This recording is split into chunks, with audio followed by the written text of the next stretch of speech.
format for this session. Again, it's going to be Corbyn versus the establishment. We've got three speakers. I'll hand over to Bath in a second and he'll lead off. Then what we'll do is there'll be a period of small group discussion, but when we get to that, I'll explain then how that's going to be set up. So, Bath, anytime you're ready. How long do you want me to attend to? Okay. Corbyn versus establishment. I wanted to kind of talk about three things, basically, just sort of give a quick overview of what I think is going on. One of them, the first one, is a breakdown in the establishment, in the system up top, which I think we're seeing unfolding in front of our eyes at a very fast rate.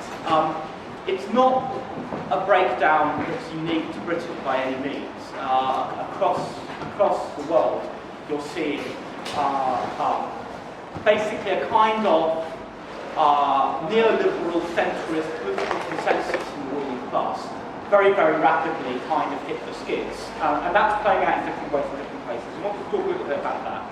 I wanted to say a little bit about Labour and what Labour did in the election and Labour's strategy under Corbyn and some of the things that might happen there. But the main thing that I wanted to talk about is something that you don't see talked about very often in the analyses and the commentary and all of the other things that you get online and on the telly and so on, which is the role of a kind of, basically the role of the masses. There's a famous Engels quote about the masses entering those stages of history. And I think the common thread inside all of these different systematic breakdowns and weird events that we've seen has been the entrance or pressure from a large mass of people who previously would not have been considered players in politics. So okay, I'll rattle through those. The first thing is a systemic breakdown up top. I remember about 2-3 weeks ago suddenly seeing, I'm sure you must have seen the graphs of the opinion polls in the run-up to the election. And basically they were kind of creeping up for Labour, and then suddenly they went like that. They spiked upwards. And I thought that was very curious, because I've never ever seen an opinion spike upwards like that. And the sociologist Dan Dorling actually crunched a few figures going back a few years, looking at not just the size of Labour's majority, but whether it was speeding up and rising or slowing down and dropping. And he basically said there's a momentum behind this Labour rise. It's suddenly, it's accelerating and accelerating. There is a distinct chance that actually the effect on the ground is bigger than what the polls measure. And that turned out to be the case. He's one of the very few people who actually managed to give the prediction of what's going on. When polls go haywire like that, the reason for it is that the underlying assumptions that polls are making are broken down. The way that most polls work is they get some raw data and then they massage it through a variety of algorithms that are meant to correct for the biases in the data by basically calibrating everything back to business as usual. You've got a lot of historical data about how people have voted. You can kind of make a guess as to what this means. Now, what we saw is that those assumptions, that business as usual that the polls have been calibrated to, had changed. And that was a systematic, qualitative change that was going on the ground that the polls missed. Not just the polls either. The commentariat, the pundits, the parade of slugs and belts, as I believe that young people call them, that we've seen on our TV for the past, God knows how long, insisting that, Corbyn couldn't win, this was madness, they're going to get smashed in a landslide, etc., etc., etc. All of them have had to eat humble pie, and in some cases their own books. And that's been quite a sight to behold as well. And again, not just the commentariat, the actual political class has kind of completely missed what's going on. A whole series of assumptions that were almost carved in stone in 1997 about how the only way Labour can win is by triangulating to the right, how a left-wing platform can never win, get any kind of popular hegemony, that the way to get elected is just tapped right. And that has been drilled into every Labour Party member and activist for the past 20, 30 years. And all of a sudden that movement has been torn out and thrown out the smashed over to as you might say. And on top of that, where did all of this come from? What's astonishing when you look at the way the political class has operated over the past 2 years is you see a series of catastrophic cock-ups and mistakes that they've made. And at each point, when those mistakes have been made, rather than being able to pull the system back together again, something or some force from outside has taken advantage of the error and forced things out further. So if you look at the Tory party, for instance, we saw David Cameron's decision to call the EU referendum last year that ended up in him having to resign. We've seen Theresa May's decision to call the general election, which has blown up in her face in quite an astonishing manner. But also, bear in mind that 2 years ago, the right wing of the PLP put Jeremy Corbyn onto the ballot for a laugh. That was what they were doing back then. And they'd previously changed the rules to make it one member, one vote, again, because they thought that the membership and the population at large was to Labour's right, so this would seal the rights of hegemony. Well, that didn't turn out to be a very good strategy for them. There were two, then you had the chicken thing last year, an attempt to get rid of it, which, the Mirror was on side, the whole PLP pretty much, and Jeremy Corbyn managed to hold that one off. And again, in each of these situations, what we've seen is an unprecedented number of people essentially coming up and taking advantage of that error to force something through. And I think that's what we saw at the election as well. In terms of Labour's strategy at the moment, I describe their manifesto and where they're standing on as a kind of social populism. That's what I'd use to describe it. And I would say that to distinguish it and put it in contrast to a racialised populism, which is the normal kind of populism that we're seeing across the Western world. And I think what was very interesting about it, there were two things. Firstly, something that most of the media completely missed. They were going on about how Theresa May was going to appeal to the working class, put tanks on Labour's lawn. Well, actually, the very opposite was happening. There's been a serious pitch by John McDonnell towards the lower end of the electoral vote. I mean, things like the national insurance contributions hike that the Tories put forward, and the Ed Miliband wing of the Labour Party supported on the grounds that it was relatively progressive. Labour came out and opposed that. Also over the dementia tax, which again was something that the Conservatives put through, and hoping that Labour wouldn't take advantage of it, and Labour did. So there's actually been a strong pitch to anyone who is basically poor. The phrase "for the many and not the few" is quite interesting here. One of the shifts in British employment over the past 10 years is there is a vast number of people now who are officially classified as self-employed. They've been either forced or gulled into setting up their own business. Their average salary is £12,000 per annum. These are not rich people. And there was a very, very distinct attempt by Labour to appeal to that, which I think undercut the Tory base. I was quite astonished at looking at the size of the Labour vote in quite solid Tory areas in the south. I mean, this is an area where Labour has never really organised in. There's always had pitiful votes because of that, not because there aren't any working class people in those areas. But you saw, places like Guildford and Worthing, the Labour vote shooting up. And I think that's the effect of that social populism. The other thing that I think the campaign managed to do very, very skillfully is diffuse Brexit and immigration as questions. One of Lord Ashcroft's poll pointed out something quite interesting, which is when you ask Tory and Liberal Democrat voters what the most important issue was, the number one answer is Brexit. 40% of them say Brexit. The equivalent number of Labour supporters saying the most important issue is Brexit is 8%. So, Labour voters are past caring about Brexit in a certain way. I think that's quite interesting.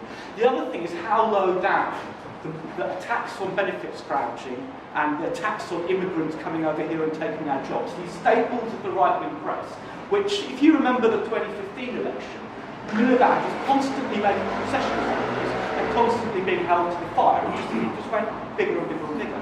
Those issues didn't really play at this election. Now, this is not because Labour's immigration policy is ideal, far from it. There are a lot of problems with it. However, because Corbyn started every question on welfare and immigration with the defence of people on welfare and the defence of immigrants, that actually neutralised the issue in a way that Miliband's concessions didn't. So I think that's quite important. I'll end up on just talking briefly about what's going on in terms of outside pressure. We've seen it with Jeremy Corbyn's vote in the two leadership elections. We've seen it in this kind of spontaneous campaign that was organised around him. You know, people like that. Croydon Central was marginal at the 2015. The Tories won 165 votes. Got smashed out of the park this time, and there were hundreds of people turning up in places like Croydon. Marginals like Elton got held on to, and people just going there volunteering.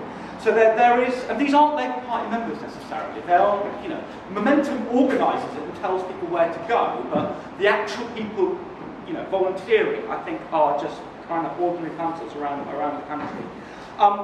We've seen also the events in the last few days of seeing how the residents and community in North Kensington has reacted to the appalling fire of Grenfell. And you've seen within a space of two or 3 days something that is usually cast in the press as a sort of, as victims, actually develop a kind of subjectivity and a kind of making demands, protesting.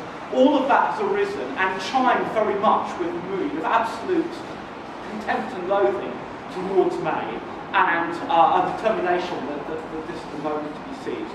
So I'll end up on basically just a few conclusions. I think the bubble, the Westminster bubble, the media bubble, the ruling class bubble, is very, very rapidly getting punctured by a whole series of events, partly because of the systemic crisis that's happening that means they can't carry on in the old way, and partly because, and I think this is the most important thing for us as revolutionary socialists, that there is something moving in the wider masses that is actually taking advantage of those fissures and gaps that are open up.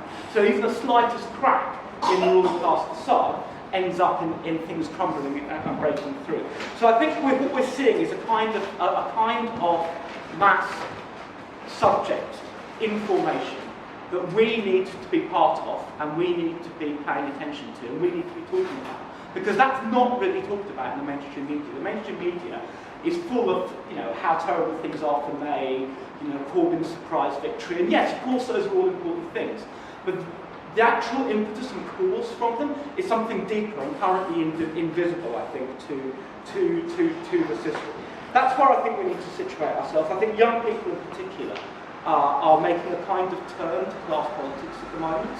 Hopefully Amalia is here, so she can talk about that.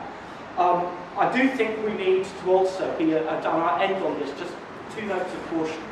Firstly, that election 2 weeks ago has destroyed the notion that Corbyn can't win. So I think what you're going to see now is all of a sudden the prospect of a Corbyn government is becoming real for the ruling class. It's previously something they just dismissed as impossible. So I think you're going to see 2 reactions, one of which is going to be a kind of hysterical denial from ideologically committed, the liberal bombing brigade and people like that. But you're also going to see a co-option, an attempt to co-opt Corbyn, and co-opt the Labour Party, and I think that's going to come very, very quickly. I was very interested to see that 39% of FT readers voted Labour. I mean, that's quite a large number of FT readers, and it does suggest that at least a section of actually quite rich and powerful people in society are so fucked up with the mess the Tories have made, they're willing to countenance some quite out-of-the-box solutions. So the other final point I want to make is that UKIP's collapse, while very, very welcome, most of that vote has gone back to the Tories. A much larger chunk of people were thinking was Labour, but a section will radicalise to the right. There will be a hard right reaction to all of this, and I think the demo in Manchester, the EDL demo a couple of weeks ago, shows that, and that's something we need to keep an eye out and fight as well.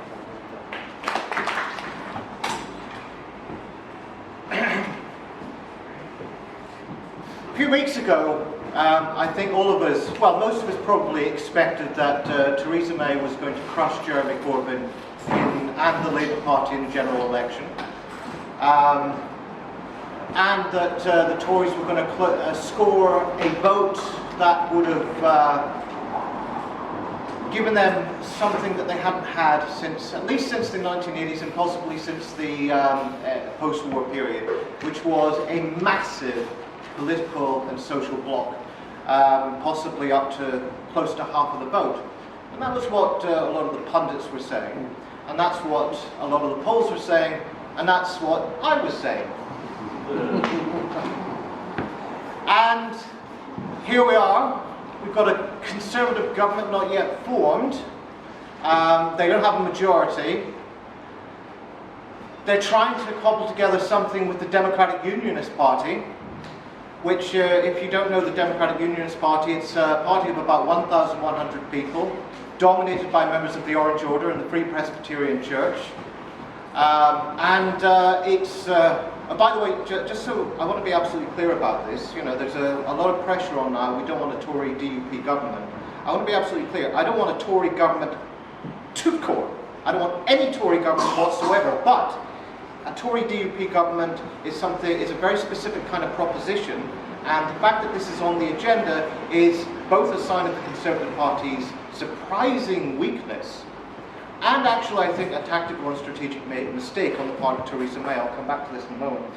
The other thing that we've learned from this is that the Tories are not going to be able to implement their manifesto. They've said this. The manifesto is dead in the water. Tory pundits and commentators were coming out immediately after the election saying we can't implement this poisonous manifesto. The manifesto they'd all cheered on weeks before. So that's dead. And Theresa May has said austerity is dead in the water. So we've got the Tory party can't form a government. They may not even be able to form one with the DUP, and if they do form one, they won't be able to implement austerity. Notably, the DUP are pressuring to at least water down some of the austerity measures because DUP sort of represents itself as a party of the Protestant working class. So that's weakness. That's real weakness. And although it was obviously always very clear that the Conservative Party's surprising post-Brexit renaissance was, was always weaker than it appeared to be, that weakness has become much clearer, much faster than it might have been had it not been for Jeremy Corbyn, had it not been for the leadership of the Labour Party. So I want to say this to foreground a level of analysis which I think would be useful to apply, which is that since the credit crunch, we had at least initially expected that the response to the worst capitalist crisis since the 1930s would be a predominantly economic response. Logically, it would be a trade union response. Logically, we'd see working class fightbacks take place in the workplace. Within a year, the BBC was publishing an article almost bragging about the low level of strike rates. The trade unions had been incredibly passive, and the brief glimmer that we had of trade union action around 2011 sort of wound down very quickly because essentially trade unions only wanted to carve out a slightly better deal. They weren't interested in another 1972-74 period. So what we had was a prolonged period of class stagnation, lowest levels of strikes on record, declining trade union density, very little in terms of political and social organisation outside of the period of the student movement and the big anti-austerity protests that took place late 2010 through to the middle of 2011. And I would argue that the English riots that took place and the the authoritarian and austerian reaction that triggered put an end to that period. And for a long period of time, we had a waiting period where we were waiting for a Labour government to come along and try and put an end to some of these things. And of course, Milliken was utterly hopeless, so we didn't get that. So we didn't have the economic reaction, and by and large, the immediate political reaction was a move towards the centre. It was to move towards the safe ground of the sort of Nick Clegg's and David Cameron's and Gordon Brown's, you know. It was a move towards consensus and the idea that at least we could have humane and honest brokers managing austerity, the belt-tightening process. And then, in the immediate aftermath, after a brief period of leftist upsurge in 2010-2011, the polarisation was largely led by the right, and it was the UK Independence Party that was the dynamic political factor for the next few years, polarising everything to the right, doing the job of the Conservative Party for it, allowing David Cameron to maintain his position as a centre-right leader.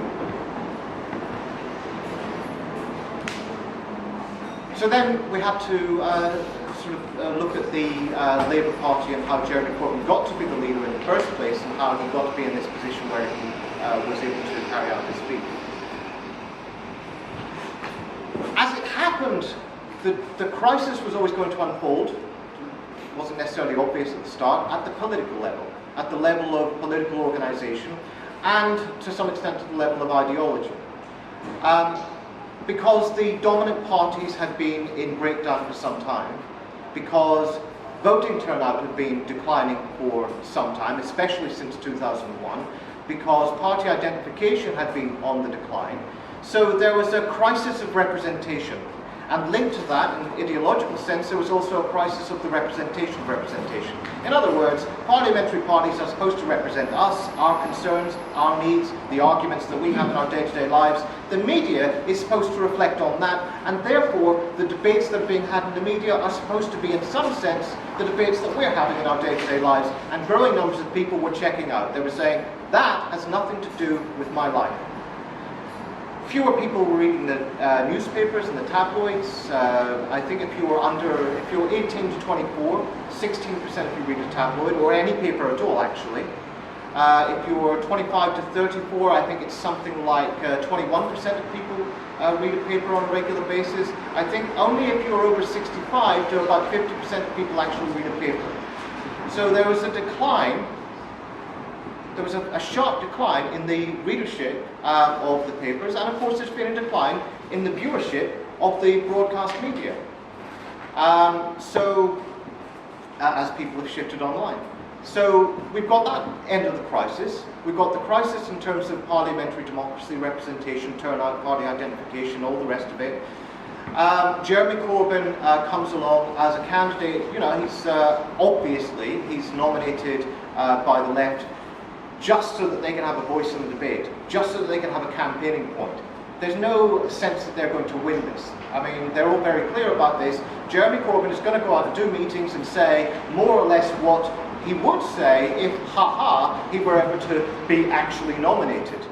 The surprising thing was that he actually got nominated by members of Parliament, and to some extent that was, obviously, to some extent it was a joke, to some extent it was, let's smash the left so that they never make a comeback again, because there's some concern perhaps that the Blairites were tarnished after the New Labour era.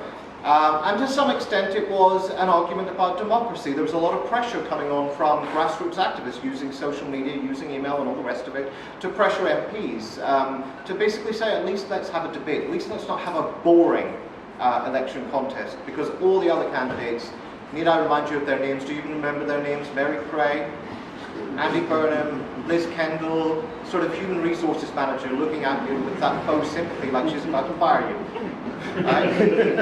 These people did not have an abundance of charisma, and as it turned out, they didn't have an abundance of ideological clarity either. They were completely enervated.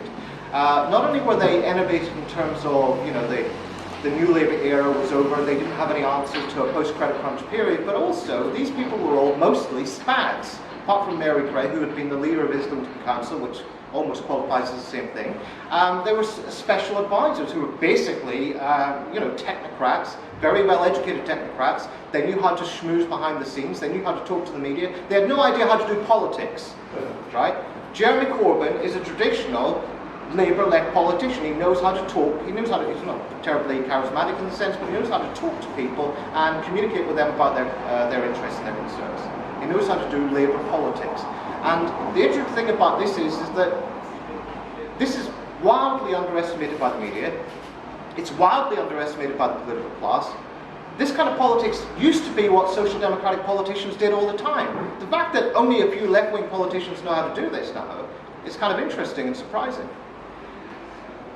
So Jeremy Corbyn, of course, as soon as he and his campaign team sensed that there was a momentum, they started reaching out to people to have a kind of protest movement style campaign. Jeremy Corbyn turned up at the rallies against austerity that were popping up. They would organise rallies, meetings that were like rallies, that were like protest meetings about the cuts, about austerity, about youth unemployment, about the fact that higher education is incredibly difficult, to manage if you're a working class student because you have to maintain a job on the side. About the fact that the housing market is impossible to get into, and so on and so on and so on. And in that way, he was talking to people who were suffering from the credit crunch and its fallout in the way that no other politician was. And when he was questioned on national media about his policies, he actually came out with fairly concise, substantive answers. None of the other candidates did. And then, of course, there's the trade union movement that's absolutely central to the whole conundrum of the puzzle. Trade union movement never backs the left-wing candidate within the Labour Party. Never. They almost always back the centre or the right, and that's been their history. Why should they suddenly change now? Well, in part it's because the Blairites had waged war on the union left, and that war had actually culminated under the supposedly soft left end miliband with the Collins Review, in an attempt to downgrade the union influence within the Labour Party. It's in part because the unions were in, as I say, a state of crisis. Declining union density, declining strike rates. They were declining in their ability to actually do anything for their members. And so they needed to do something quite radical. So, and of course, there was quite a lot of pressure coming from the grassroots, the rank and file, who had moved to the left in the new Labour era, because the experience of a Labour government, their government actually consistently and persistently shafting them, was a radicalising experience. So you had the unions, you had the radicalisation of young people, at first a minority of young people, drawn into the Labour Party apparatuses, and you had a certain sort of cultural resonance at the time. Celebrities of various kinds, historians and what have you backing Corbyn. What I want to say is that Jeremy Corbyn, what he's actually just done is he's repeated to some extent in the country what he first carried out within the Labour Party. He exploited a political crisis for the traditional management and governing elites of the Labour Party.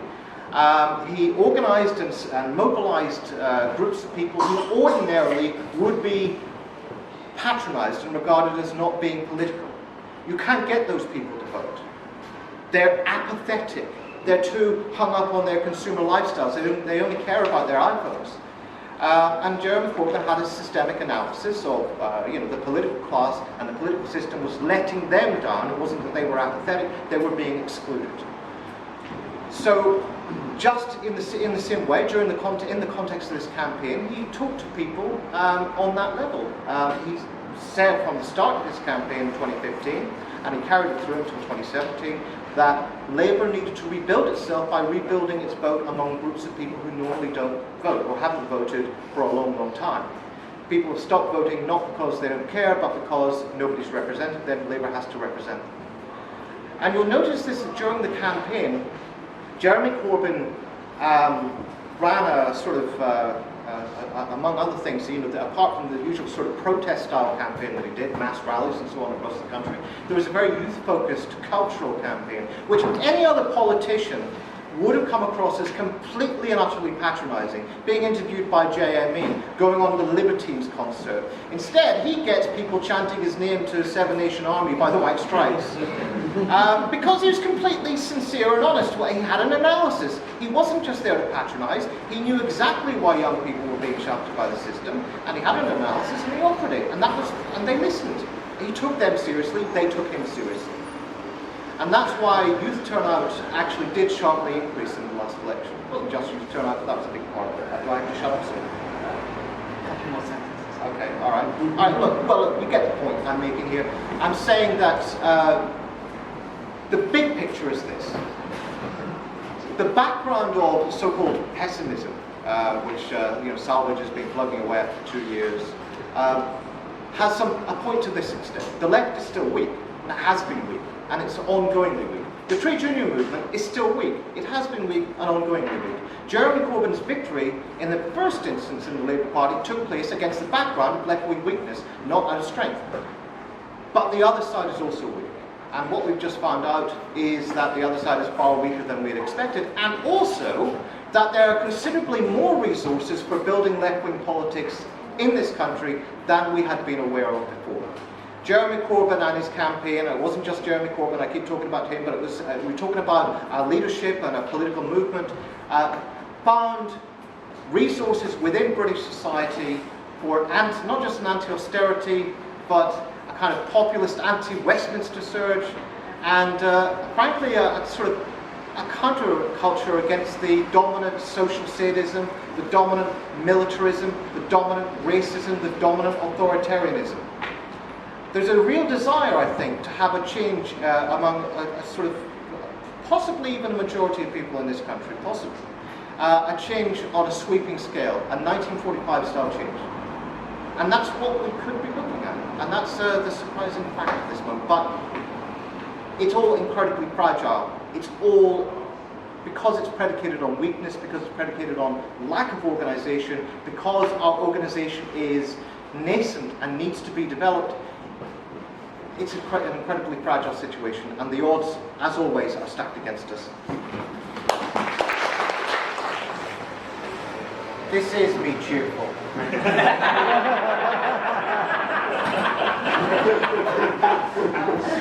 I mean, let's be clear, what happened? What happened, I mean, if you were surprised at what happened, as I was, of course you're fucking cheerful. We're on the brink of a massive political change in this country. I expected the left was going to be wiped out. I expected Corbyn was going to have to fight tooth and nail for his job. The fact that he's now in a position where his opposition don't even dare, they're all coming out and grovelling. John Woodcock is grovelling. It's delightful. I love it, of course. But you know, I mean, I think we do have to have a certain rigour and discipline. And you know, we sort of in a sort of pugilistic, militant way call it pessimism. I don't care what you call it, okay? The next edition of Salvage will be the Bunnies and Kittens edition. Smileys from end to beginning. But the point is that it doesn't really matter if you call it that. There are reasons to be pessimistic. I'm not sure I think that the reasons to be pessimistic are the same as the reasons to be sceptical of Labour, by the way. I think the arguments that we are having about Labour are actually becoming a bit outdated. Go back and read Paul Foot's 3 letters, wonderful 3 letters to a Benite, which he basically criticises the Labour left and says, well, your strategic conceptions are all wrong, blah, blah, blah. But he refers directly to conditions which simply do not exist anymore. The Labour Party today, it's not that, by the way, I think the Labour Party has fundamentally, structurally changed yet, but the Labour Party's management has clearly broken down. The traditional pivot of trade union bureaucracy, right-wing leadership power has broken down. And there is a space for the left in a way that there never has been before, not least of the fact that for the first time in its history it's got a radical leftist as its leader. When did that ever happen? The Labour Party can be, for the first time in a long, long time, an instrument of radicalisation in this country. But the question then is, and this is where I come back to the so-called pessimism, the question of fragility and weakness. It was mentioned, quite rightly I think, that most of the people who joined Labour aren't active, right? And I don't think that means they're not active more generally. Sometimes they are. But we do have a parliamentary system which encourages passivity among the general population, and most of the time neoliberalism encourages us to consider our interactions in terms of market-mediated interactions, so political inactivity would be the norm for most people, most of the time, okay?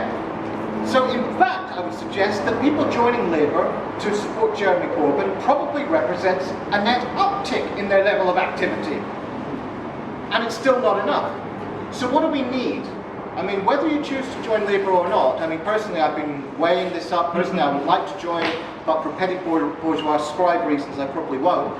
But I would encourage others to do so. But whether or not you do or not, I think the important thing is, what are you doing in Labour? Should Labour be about campaigning as it has been, you know, on election day or in the build-up to an election, because that's when people are most active? Should it be about fighting for the bureaucracy and the spots in the bureaucracy? Should it be about waging a turf war within Momentum? God save us. Or should it be about organising the class? Because the Labour Party is now a mass organisation, and it could be about organising the working class. It could be about going out into workplaces as Labour Party members and saying, sorry, I'm spitting everywhere. We want to, we want you to be trade unionists. We want you to have workplace rights. We want you to have full union rights. One of the best things in the Labour manifesto. Roll back all the anti-union legislation. How much easier would that make it for activists if they were actually able to achieve that? Okay? Now this still leaves the problem of the Labour Party being integrated with the state and the parliamentary machine and everything, all the pressures for compromise, especially when it comes to negotiating Brexit. I mean, if they actually win an election anytime soon, that's going to land that big poison chalice right in their lap. They're going to have to negotiate Brexit, and there'll be pressure on them to compromise on their agenda in all sorts of ways. So there's a problem there, but nonetheless, there is a space for activists to do shit. And the right-wing machine isn't in control as much as it was, and could be even less so in the near future. There's a big, massive political change coming here, and what I would suggest to you, just finally in conclusion, talk about revolutionaries. Don't talk about building a revolutionary organisation.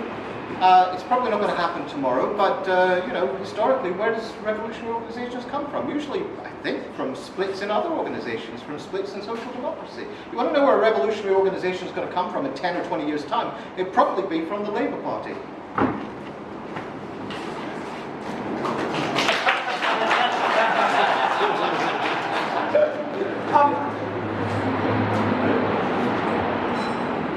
I'm trying to think of what sort of symbolised the last election for me. And I can't remember, it was some point after the exit polls had come out.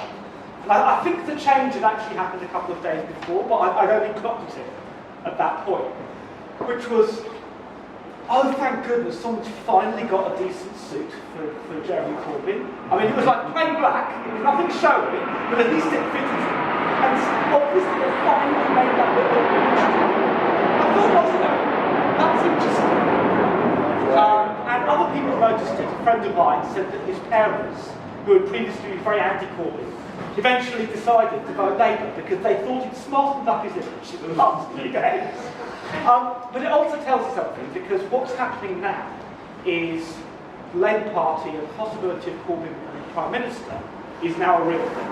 And so I think that you will see a hell of a lot of movement inside the Labour Party.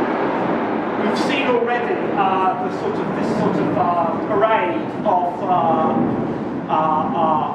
Corbynite repentance, if you like. People say, "Oh, I was so wrong about you. Give us a job, Joe. Give us a job." That I think is all going to heat up. So there's clearly something a battle there. Back in the 1960s, the IS, if I understand correctly, was... We just don't have the capability to take it down from here.